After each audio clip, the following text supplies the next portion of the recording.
Lorsqu'on parle de mission, on parle d'envoyer. Lorsqu'on parle de mission, on parle de but. On parle de destination, on parle de destinée, on parle d'objectif. Est-ce que vous savez que vous avez tous une mission sur la terre? Vous le savez. Vous n'êtes pas juste là pour chauffer les bancs le dimanche. Vous le savez. Vous avez une mission. Dieu nous donne une mission. Lorsque tu es enfant de Dieu, Dieu te donne une mission. Et cette mission, l'a déjà préparée avant même que tu sois formé. Avant même que tu viennes au monde, il le savait déjà. Amen, il le savait déjà. Mais maintenant, c'est à toi de découvrir ta mission. Et aujourd'hui, on va voir, je vais vous donner des clés pour pouvoir rentrer dans votre mission, comment connaître votre mission. Amen. Et je suis passé par là, et donc je vais pouvoir vous en parler. Parce qu'au début, je ne savais pas réellement où est-ce que je devais aller. Parce que lorsque tu penses que c'est à cet endroit-là, tu vas vers cette mission, tu penses que c'est cette mission, alors que non, c'est ta mission, mais ce n'est pas la mission de Dieu. La mission que Dieu veut te donner, c'est sa mission. Tu dois faire sa volonté, non ta volonté.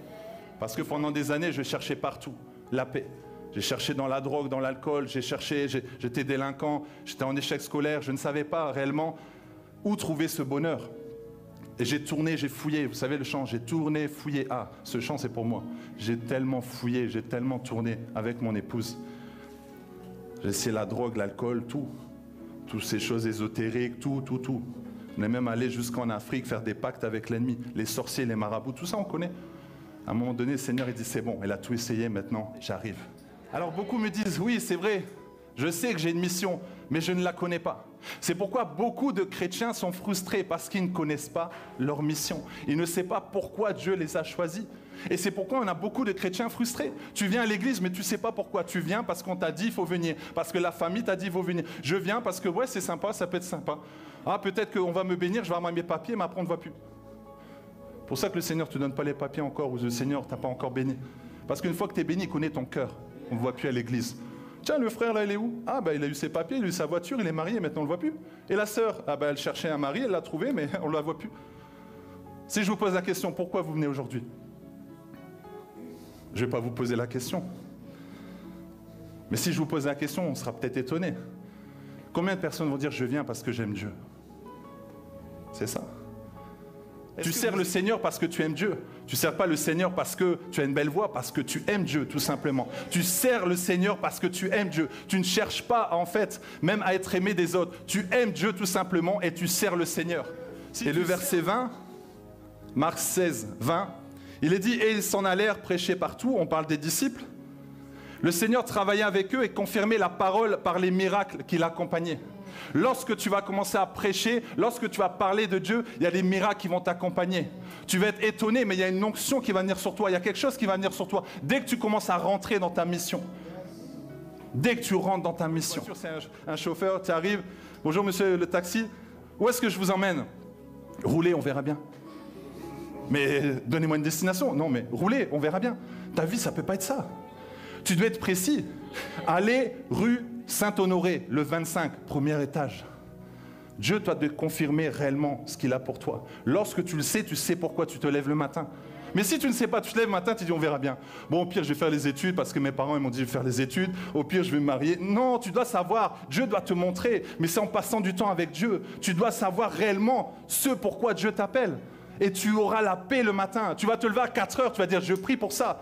Là, tu seras motivé. Pourquoi les gens ne sont pas motivés? Parce qu'ils ne savent pas pourquoi ils sont nés, pourquoi Dieu t'a choisi. Tu es encore là. Qui peut bouger les bras, les mains? Vous pouvez respirer. Donc, c'est que Dieu n'a pas fini avec toi. Il a encore quelque chose à faire avec toi. Il a une mission. Mais c'est à toi de te remuer, c'est à toi de bousculer. À un moment donné, tu dis, ça suffit. J'ai assez prié, maintenant je pars. Maintenant, je lève le bâton et la mer rouge va s'ouvrir. Maintenant, ça suffit. On ne va pas dire, Moïse, toi aussi, avance. Mais avance, non, tu dois lever le bâton. Tu as assez prié maintenant, tu as assez jeûné. Tu es fatigué même. Regarde, tu as perdu 10 kilos.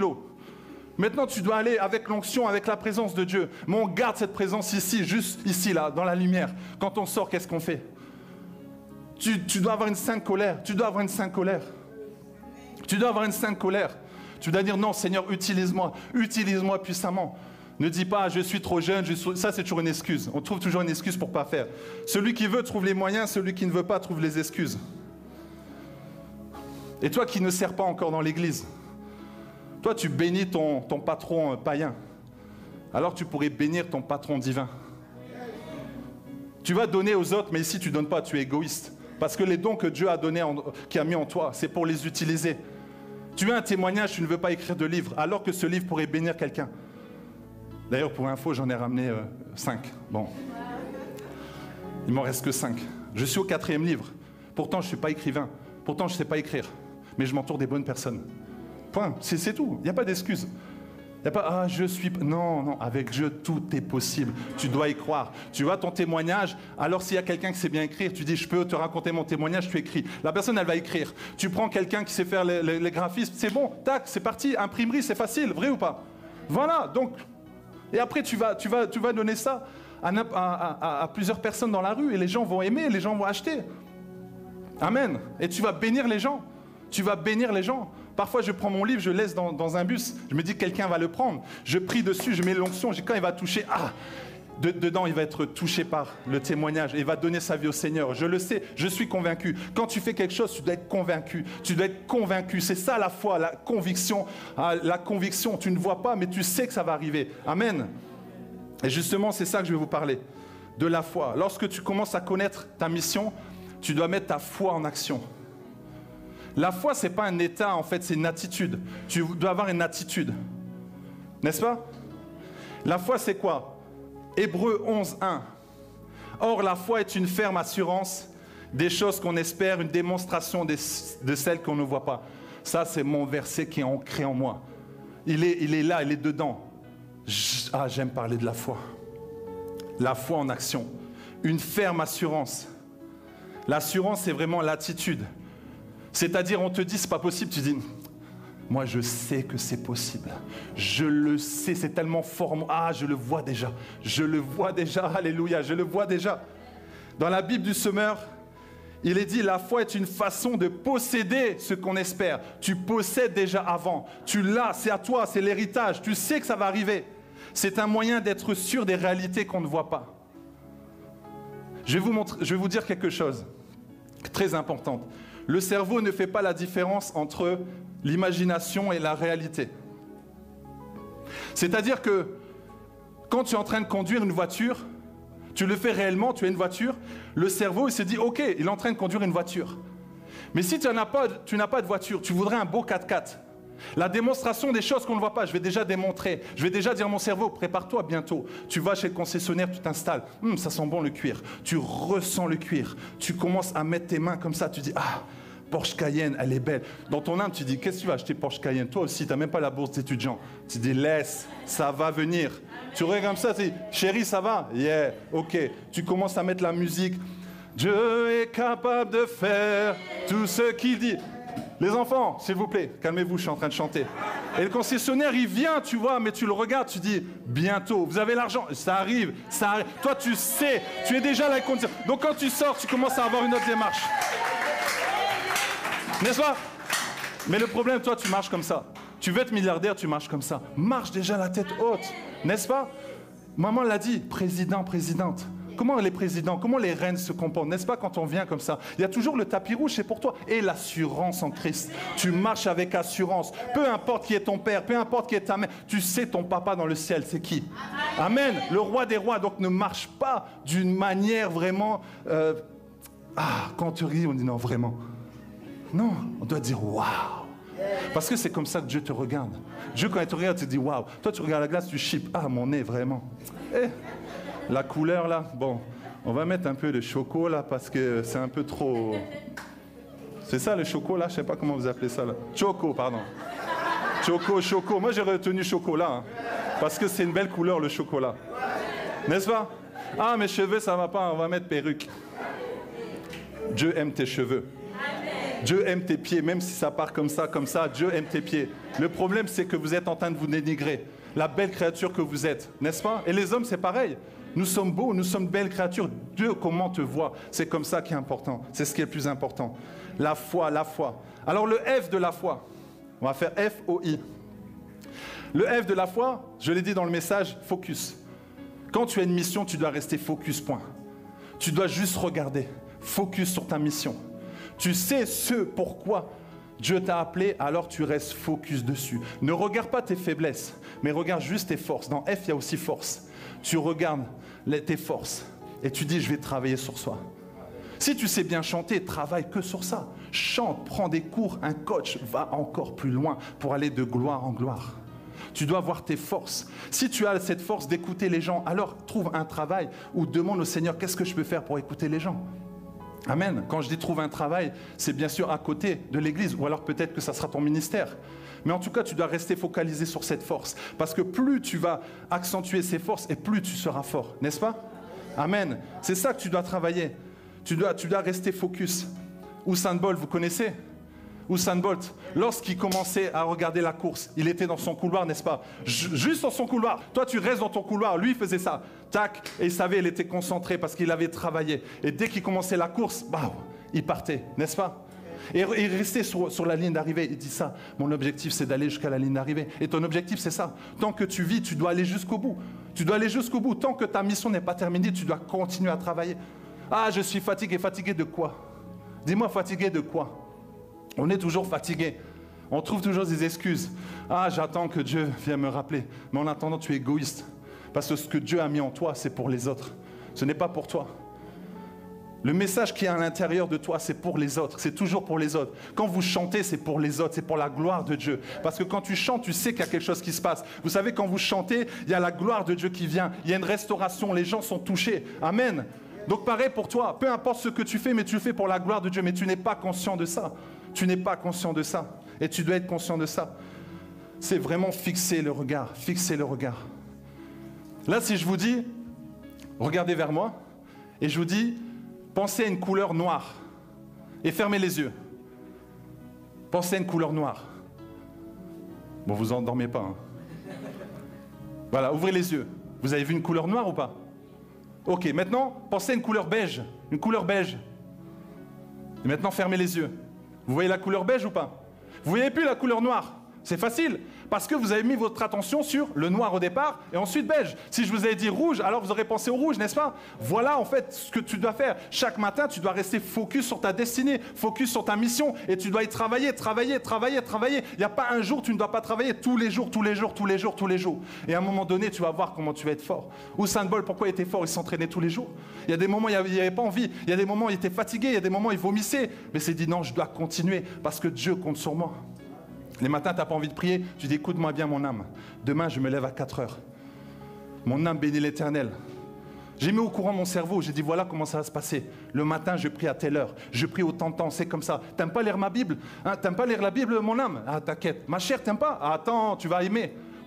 Tu dois aller au-dessus, tu as un esprit qui est supérieur, tu vas dire voilà comment ça va se passer. Et à un moment donné, tu vas voir que même quand tu vas te coucher, boum, 4h20, tu avais programmé à 4h20, 4h19, tes yeux vont s'ouvrir. C'est déjà arrivé ou pas? Ceux qui sont habitués. Donc tu dois habituer ton corps, ça se passe comme ça. Ça se passe comme ça. Tu veux faire une veillée chaque vendredi, fais une veillée chaque vendredi. Mais tu écris, tu dis voilà mon corps, voilà comment ça va se passer. C'est comme ça que tu enregistres les données dans ton cerveau.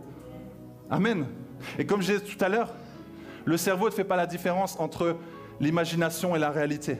Donc quand tu imagines, il pense que c'est ça que tu es en train de vivre. Ce culte-là, je l'ai imaginé toute la semaine. Je l'ai imaginé toute la semaine. Je savais qu'ici, il y avait une personne qui allait être touchée. Le Seigneur m'a montré, mais je voyais déjà vos visages. J'imaginais déjà dans le culte. Je voyais déjà le message. C'est ça que tu dois toujours voir. Peu importe ce que tu fais dans la vie, tu dois toujours imaginer. Tu sais que demain, tu dis, non, cette grosse entreprise-là, moi, je vais travailler là. Bon, au début, je peux commencer secrétaire, mais moi, je me vois bien PDG là, de l'entreprise. Alors, avant d'y aller, tu te vois déjà en train de donner le CV. Tu pries pour le CV, mais toi, tu te vois déjà dedans. Amen. Quand tu vas venir, tout lieu que foulera la plante de mes pieds, je te le donne en possession. Donc toi, tu mets déjà tes pieds. Tu arrives, tu dis, c'est bon, c'est pour moi. Il ne faut pas vous limiter. Si je vous dis ça, c'est parce que j'ai vécu ça. Imaginez, j'ai toujours cette petite voix, elle ne revient plus maintenant, parce qu'à un moment donné, elle a compris. Ah, tu es en échec scolaire, tu es délinquant, tu n'as rien fait de ta vie, qu'est-ce que tu vas faire, tu ne sais pas parler, blablabla. Bla, bla, bla. Rien de bon va sortir de toi, on me disait. On me disait, tu ne sais pas parler. Pour un pasteur, c'est difficile quand tu dis, tu ne sais pas parler. Oui, peut-être je ne sais pas parler, mais ce n'est pas grave, c'est Dieu qui parle. Moi, je ne sais pas parler, Max ne sait pas parler, mais Saint-Esprit sait parler. C'est ça le plus important, moi j'ouvre la bouche. J'ouvre seulement la bouche et il fait le reste. Tu restes focus. La femme à la perte de sang, on en parle souvent, mais elle est restée focus. Mais plus que focus. Elle ne s'est pas dit, si je touche Pierre, Si je touche Judas, ah non, si je touche Judas, le sang va couler encore plus. Jésus seulement. Jésus seulement. Jésus seulement. Point. Focus. Mais la petite voix lui dit, rappelle-toi, tu es impur. Tu ne vas pas pouvoir sortir. Tu ne dois pas toucher les personnes. C'est interdit pour toi. Tu risques de te faire tuer. Laisse-moi tranquille. Moi, je dois aller dans ma destinée. Ma mission, je dois toucher Jésus. J'ai assez souffert pendant des années. J'ai assez perdu du sang. On s'est moqué de moi. C'est fini. C'est fini. À partir d'aujourd'hui, c'est fini. Vous allez rentrer dans une nouvelle saison. Là, la salle que vous voyez, c'est la dernière fois que vous la voyez. C'est la dernière fois que vous la voyez. C'est la dernière fois. Même vous, vous êtes fatigués. C'est la dernière fois. Je déclare au nom de Jésus. Il y a une personne qui va vous appeler. Il va dire, j'ai une salle pour vous. J'ai une grande salle pour vous. Achetez déjà les chaises. Achetez déjà les chaises. Achetez déjà les chaises. Achetez déjà les tenues. Démontrez déjà. Il faut déjà dans votre esprit, vous voyez 1000 personnes. Il faut déjà dans votre esprit, vous voyez 10 000 personnes. Appelle les âmes. Pasteur Marcelo l'enseignait dernièrement, il avait une seule chaise. Il a appelé, appelle tes copains, appelle tes copains. Alors on va appeler, appelle tes copains. Chaise, appelle tes copains. Les âmes vont venir, les âmes vont venir, les âmes vont venir, les autorités vont venir, les paralytiques vont venir. Vous allez être étonnés. Les gens vont dire, ah moi j'ai vu un hôpital, mais apparemment là-bas, oh c'est trop long. Mais ici, apparemment on rentre, on est tout de suite guéri. Viens mon ami, viens mon ami. Vous devez croire à ça, mais le problème, vous n'y croyez pas. Incrédule que vous êtes. C'est pas moi qui le dis. Merci ma sœur. Vous avez entendu tout au début. Tu dois y croire. Tu dois voir loin, tu dois voir grand. Amen. Je suis allé à Kinshasa, j'ai fait waouh. J'étais impressionné. J'étais impressionné de voir cette soif. Ces serviteurs qui ont soif. Est-ce que vous avez soif? Non, ici il y a trop de confort. Ah, j'ai mon petit salaire, j'ai ma voiture. Bon, il fait froid, je vais rester à la maison. Mais quand tu n'as pas à manger, à la fin du culte, il y a des personnes qui venaient et me disent, j'ai faim. Mais tu le voyais du matin au soir servir le Seigneur. Il disait, il avait faim. Un jour, je me souviens, quand il y avait équilibre, on était à la maison, là on était logés, et on devait aider. Alors j'ai dit aux frères, qu'est-ce qu'on fait, on y va? Je crois qu'il y avait Pasteur Emmanuel qui était là. Et on s'est dit non, il faut aller les aider. On voulait rester au chaud, mais quand même, les frères sont là-bas. Et on va là-bas, on arrive à 15h. Et il y avait une jeune fille, depuis 8h30, elle était là, en train de travailler. Et je dis, ma sœur, hey, allez, on y va. Elle me dit, ah, pasteur, je suis un peu fatigué parce que je n'ai pas mangé depuis ce matin. Oh, j'ai dit, pardon, Seigneur. Et j'ai dit, viens, je vais t'acheter quelque chose, un sandwich. Mais elle était là depuis le début. Elle était là, elle servait. Tu les vois prier, tu les vois jeûner, tu les vois chercher Dieu. Mais le problème, tu es trop dans le confort. Et c'est pourquoi Dieu te met dans l'inconfort. Dieu t'enlève certaines choses. Dieu t'enlève certaines bénédictions. Tu penses que c'est l'ennemi? Non. C'est parce que tu vas être dans l'inconfort. Quand tu es dans l'inconfort, tu cherches Dieu. Quand tu es dans l'inconfort, tu jeûnes. Quand tu es dans l'inconfort, tu cries à Dieu. Tu payes le prix. Mais le problème, on est trop dans la sécurité. On est trop bien ici en Belgique. Waouh, si j'ai pas de travail, c'est rien. J'ai le chômage, tout ça. Vous voyez? Mais si on t'enlève tout ça, tu vas te lever le matin. Tu vas te lever tôt. Et tu vas commencer à apprendre. N'est-ce pas? C'est ça. C'est la vérité. Et c'est vrai, on doit faire très attention à ça. Alors pour rester focus, je reste encore dans ce mot-là et après je vais passer au deuxième. Bruce Lee a dit, vous connaissez Bruce Lee? Je ne crains pas l'homme qui a pratiqué 10 000 coups une fois. 10 000 coups une fois. Mais je crains l'homme qui a pratiqué un coup 10 000 fois. Vous comprenez? C'est-à-dire tu vois un arbre qui est là. Et si tu commences à taper en bas, en haut, tac, tu fais ça, l'arbre il va rester là, vrai ou pas? Mais si tu restes concentré juste sur une partie, tu restes là, tu fais une croix, tu dis c'est là, et tu donnes 10 000 coups, qu'est-ce qui va se passer? L'arbre il va se plier, n'est-ce pas? Alors toi tu dois rester focus. Comme un laser, il reste focus. On te met comme ça, tu restes focus comme ça. Vous voyez là, vous êtes en train de me regarder? Vous voyez la caméra, elle reste focus sur moi. Je suis en train de bouger. D'ailleurs, désolé mon frère, mais j'aurais dû te prévenir, mais je bouge beaucoup. Mais vous voyez, les focus avec la caméra, c'est pour ça on dit un focus, un objectif. Toi, tu restes concentré seulement, tu restes concentré. La femme à la perte de sang, elle a dit, oh Jésus, il est là. Ah, mais Pierre, là, toi aussi. Jésus seulement, Jésus seulement. Allez, regarde, Jésus seulement, hop, j'attrape pas, j'ai ma guérison, alléluia. Mais elle savait déjà, elle se comportait comme si elle était guérie. Le sang disait, ah, ça coule, ah, tu connais ce chant, que ça coule, ah, laisse-moi tranquille. Ça va changer. Que ça coule, que ça coule. La gloire de Dieu sur moi. La femme à perte de sang se moquait d'elle avec ce chant. Que ça coule. Ah oui, ça coule bien. Mais à un moment donné, elle dit, c'est fini, je ne chante plus ce chant-là. C'est fini. Je vais chanter ce chant-là, mais je vois la différence. C'est l'onction qui vient sur moi. C'est la puissance de Dieu qui vient sur moi. Elle savait qu'avant de toucher Jésus, elle était déjà guérie. Dans son âme, son cerveau était déjà au courant. D'ailleurs, elle ne se rendait même pas compte, mais le sang a déjà arrêté de couler. Au moment où elle a dit, je suis guérie. Le déni de grossesse, vous connaissez? C'est extraordinaire. La femme est enceinte, mais elle ne le sait pas. Donc elle va faire les courses, elle va faire son sport, voilà, elle commence à faire beaucoup de choses. Et à un moment donné, elle commence à sentir des contractions. Son ventre n'a pas grossi. Elle ne sait pas. Et elle va voir le médecin, elle dit, j'ai mal au ventre, j'ai mal au dos, j'ai des nausées, je ne comprends pas, pourtant je n'ai rien fait d'extraordinaire. Mais le médecin dit, mais vous êtes enceinte. Mais comment ça, je suis enceinte? Non, c'est pas vrai, vous êtes enceinte. Elle n'y croit pas. Mais là, à un moment donné, elle voit le cœur. Coucou, coucou, coucou. Ah, ça c'est mon bébé. Et là, au moment où elle y croit, qu'est-ce qui se passe? Au moment où elle dit, je reçois, je prends cette bénédiction, le ventre commence à grossir. Le jour où tu vas croire à tes bénédictions, tu vas grossir, tu vas prendre du poids, tu vas marcher comme ça. Qu'est-ce qui se passe, ma sœur? Non, ça vient. J'ai beaucoup de projets, ça sort. Amen. On te dit, tu es stérile, ressens déjà les contractions, démonte déjà, je vois les enfants, achète déjà la layette, achète déjà pour tes enfants, vois déjà tes enfants, appelle tes enfants. Mon épouse, c'est notre témoignage. On lui a dit qu'elle était stérile, on ne peut rien pour vous, endométriose. Elle était guérie. On a dit, les médecins, ok, c'est ce que vous avez dit, mais nous, on y croit. Isaac Ruben. Le nom était déjà là. Alors qu'on n'était pas en Christ. On ne connaissait pas le Seigneur. On ne connaissait pas le Seigneur. Mais il nous avait déjà préparé. On a vécu ça même avant d'être chrétien. Quand on a vu notre maison, on a dit, waouh, tout ça. On y croit, on le voit. On a pris l'affiche. Et on a mis notre nom dessus. Quand tu vas à Bruxelles, tu vois un grand bâtiment. Prends en photo, tu mets Compassion Belgique. Très simple. Mais fais un montage. Nous, c'est ce qu'on a fait à Luxembourg. C'est ce qu'on a fait à Luxembourg. On n'arrive pas à trouver de salle. C'est pas grave, on ne prie plus pour la salle. On dit Seigneur, merci. On a fait une affiche sur le frigo. Les enfants peuvent témoigner. C'est sur le frigo. On le regarde tous les jours. Ça, un ancien garage, c'est ça. Tu regardes, tu dis, ah, le loyer doit être cher. Non, c'est pas un problème avec le loyer. Parce que le monsieur peut te le donner. Il peut te le donner. Mais vous n'y croyez pas. Tu commences à calculer, tu commences à mettre en place en fait ton système de pensée humain, alors que tu dois mettre en place ton système de pensée divin. C'est ça le problème.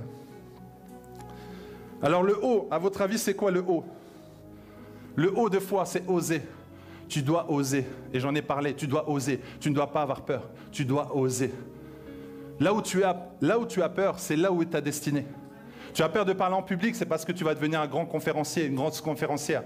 C'est parce que tu vas devenir un prédicateur. J'avais peur de parler en public. Tu as peur de faire telle chose, c'est parce qu'en fait, derrière, il y a ta destinée. Le problème, c'est que toi, tu restes fixé sur la peur. Tu restes fixé sur la peur. Mais derrière, il y a ta destinée. Le diable va toujours te mettre un blocage parce qu'il sait que derrière, il y a ta destinée. Si tu franchis ça, tu vas réussir. Tu ne dois pas avoir peur, tu dois oser. Lorsque tu vas oser, lorsque tu vas faire des choses que tu n'aimes pas, c'est ainsi que tu vas augmenter ta foi. J'avais peur de parler dans un bus. J'avais peur d'aller dans un bus parler aux gens, mais je l'ai fait parce que je voulais voir ce que ça faisait. Et là, ma foi, elle a augmenté. J'ai dit, waouh, mais ça, c'est puissant. Et toujours, tous les jours, j'essaie de faire des choses que je n'aime pas faire. J'essaie de faire des choses nouvelles. Et là, tu te dis, mais je suis capable, en fait, je peux le faire. Amen. Si tu veux être guéri, tu veux être libéré de la peur, tu dois juste l'affronter. Tu dois juste l'affronter. Et tu seras étonné. Tu seras étonné comment Dieu va t'utiliser. C'est ainsi que tu vas augmenter ta foi. Tu dois avoir de l'audace. Tu dois avoir de l'audace. Tu ne dois pas avoir peur. Tu ne dois pas avoir peur. Tu as un esprit puissant en toi. Tu dois avoir le courage. Le monde ne veut pas te voir réussir. Le monde n'aime pas les héros. Il veut que tu sois un zéro. Le monde ne veut pas te voir sourire. Il veut te voir souffrir. Le monde. Tu n'es pas de ce monde. Tu vis dans ce monde, mais tu n'es pas. Tu n'es pas de ce monde. N'oublie pas, tu es un enfant de Dieu, tu n'es pas n'importe qui. Donc à toi, en fait, de montrer qui tu es réellement. À toi de montrer la gloire de Dieu. À toi de montrer qui tu es réellement. J'aime aller dans les... La patience vient du mot grec anekomai. Ça veut dire supporter. Tu dois supporter, mais tu sais que ça va arriver. Tu dis, c'est pas aujourd'hui, ça sera demain. Aujourd'hui, je reçois mon miracle. Si c'est pas aujourd'hui, ça sera demain. Mais je sais qu'un jour, ça viendra. Seigneur, surprends-moi, je sais, je supporte ça. Oui, je supporte, mais un jour, ça va changer. Je supporte mon mari qui me crie toujours. Je sais qu'un jour, il va changer. D'ailleurs, je le vois changer. Je le bénis. Chaque matin, tu dis, « Oh, mon mari, qu'est-ce qui est calme ?» Au fond de toi, tu dis, « Ouais, mais attends, t'as vu comment il parle ?» Non, il est calme. Mon mari est calme. Je déclare qu'il est calme. Il est calme. Je le vois calme. Je le vois calme. Je le pense calme. Mon mari est calme. Et quand tu le vois, tiens, bizarrement, il est calme. C'est normal, tu as proclamé des bonnes choses. Pareil pour ta femme, pareil pour tes enfants. Ah, mes enfants sont perturbants. Ah, mes enfants, qu'est-ce qu'ils sont calmes, ils sont polis, ils sont intelligents. Mes enfants t'aiment, Seigneur. Ah, ils te louent. Alors tu dis non, pas du tout. À l'intérieur, tu vois la réalité. Ok, mais la vérité, c'est quoi? Tu dois déclarer la vérité. Peut-être vous voyez dans cette salle-là, mais la vérité, c'est quoi? C'est que vous allez avoir une grande église. Vous allez avoir une grande église. Vous allez avoir une grande église. Vous allez faire des concerts à Forêt Nationale avec la louange. Vous allez faire des choses extraordinaires. Vous allez faire des choses puissantes. Mais vous devez juste y croire. On n'a pas besoin d'avoir 10 000. Même 12, c'est bien. Voilà, même 12. 12 qui ont le feu et qui vont impacter la Belgique. Amen. Les gens vont venir de loin pour venir à la Compassion Belgique. Amen.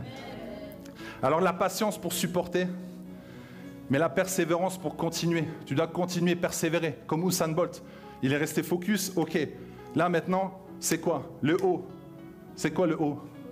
Oser. Il a osé. Il ose. Tu dois oser. Tu dois oser. Tu dois oser persévérer. Tu dois oser avoir de l'audace. Tu dois oser aller de l'avant. En fait, je vous donne une clé. Tu réagis entre 0 et 5 secondes. Parce que sinon, le cerveau se met en mode excuse. Tu réagis entre 0 et 5 secondes. C'est-à-dire que dès que tu as une pensée, par exemple, tu vois quelqu'un qui commence à boiter, le Seigneur dit, prie pour cette personne. Si tu ne réagis pas entre 0 et 5 secondes, tu vas voir que tu vas avoir une excuse, vrai ou pas? C'est déjà arrivé.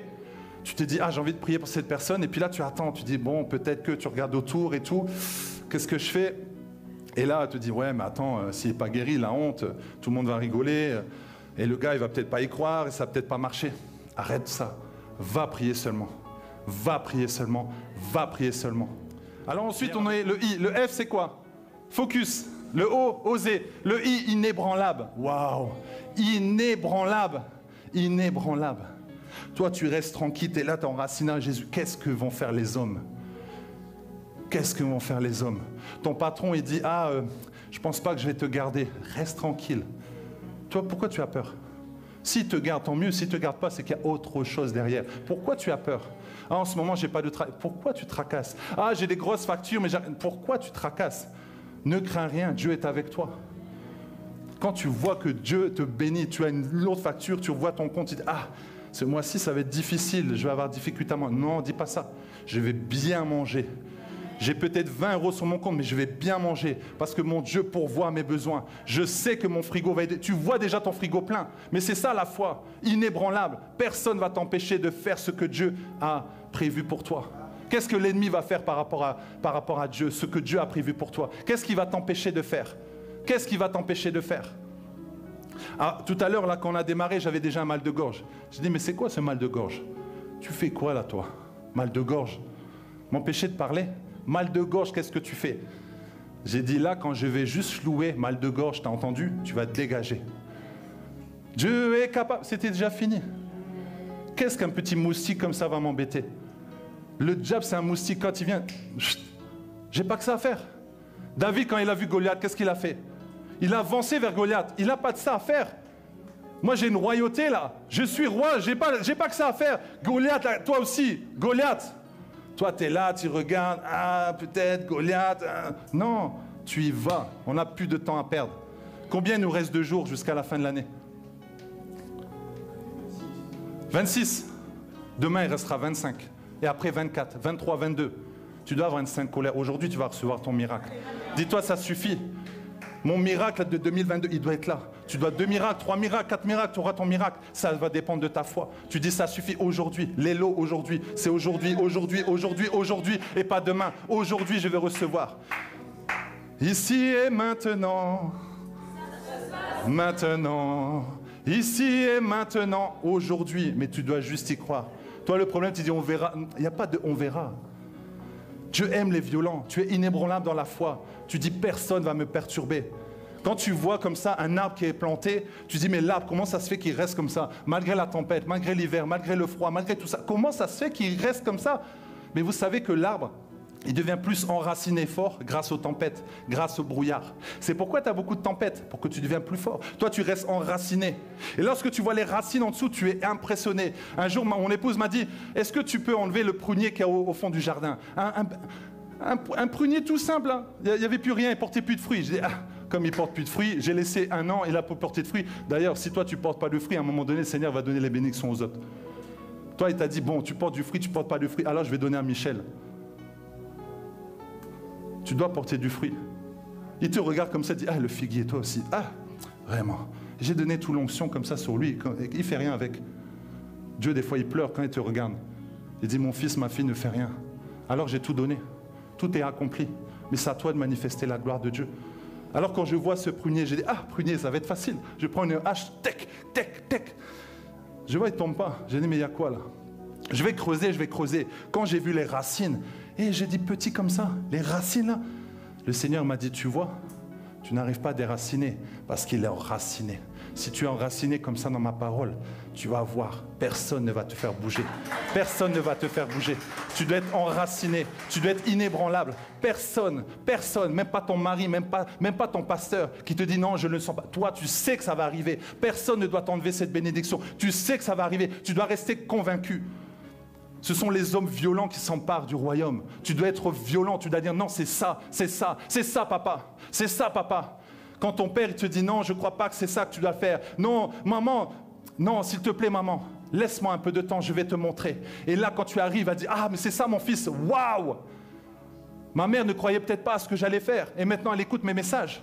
La dernière fois, je ne savais pas. Ma mère, elle est tout nouveau convertie. Alors, je laisse le Seigneur faire. Je dis, Seigneur, moi, je m'occupe de tes projets, mais occupe-toi de ma famille. Et ma mère, la dernière fois, elle m'a dit, je t'ai écouté à 4 heures du matin. J'aime tes messages. Waouh, c'est vraiment bien. Et sache, mon fils, j'ai été guéri. Ma mère, elle était malade, elle a été guérie. Quand j'ai prié pour elle, j'étais touché, j'étais ému. Amen. Donc, toi, ne t'inquiète pas. Dieu t'a choisi pour sauver ta famille. Dieu t'a choisi pour sauver ta nation. Tu n'es pas là par hasard, tu n'es pas en Belgique par hasard, tu n'es pas venu, je ne sais pas d'où tu viens. Mais si on t'a pris de l'Afrique, de l'Europe, je ne sais pas d'où tu viens, tes origines. Mais Dieu t'a mis ici pour un but. Même si tu es là pour 6 mois, pendant 6 mois, il va y avoir des choses qui vont se passer. Peut-être que tu as 60 ans, 70 ans, peu importe. Mais tu peux vivre des miracles, même pour 1 année, 2 ans, 3 ans, 4 ans. Tu ne sais pas en fait quand est-ce que le Seigneur va revenir. Mais il reviendra quand il y aura des âmes qui vont venir à lui. Mais malheureusement, il n'y a pas assez d'âmes. Il n'y a pas assez d'âmes qui viennent au Seigneur. Parce que tu ne fais pas le travail que tu dois faire. Parce que tu ne fais pas ce que Dieu te demande de faire. Dieu veut que tu gagnes des âmes. Dieu veut que tu gagnes des âmes. C'est ça la mission première. Dieu te met dans ce travail pour que tu puisses gagner des âmes. Pour que tu puisses amener des âmes à lui. Mais Dieu souffre. En fait, tu es en train de te tuer. Tu es en train de tuer des âmes parce que tu ne bouges pas. Parce que tu ne passes pas à l'action, parce que tu ne vas pas de l'avant, parce que tu restes toujours sur ton moi.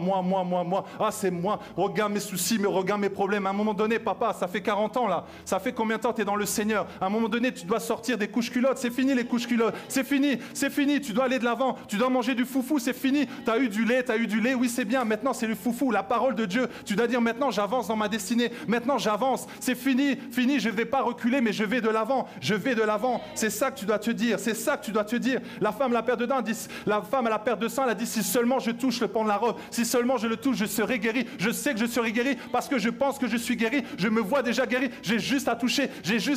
Jésus est là, mais tu ne le touches pas. Jésus est là, mais tu croises les bras. Jésus est là, mais tu ne le touches pas. Jésus est là, tu ne reçois pas le miracle parce que tu n'y crois pas, tout simplement.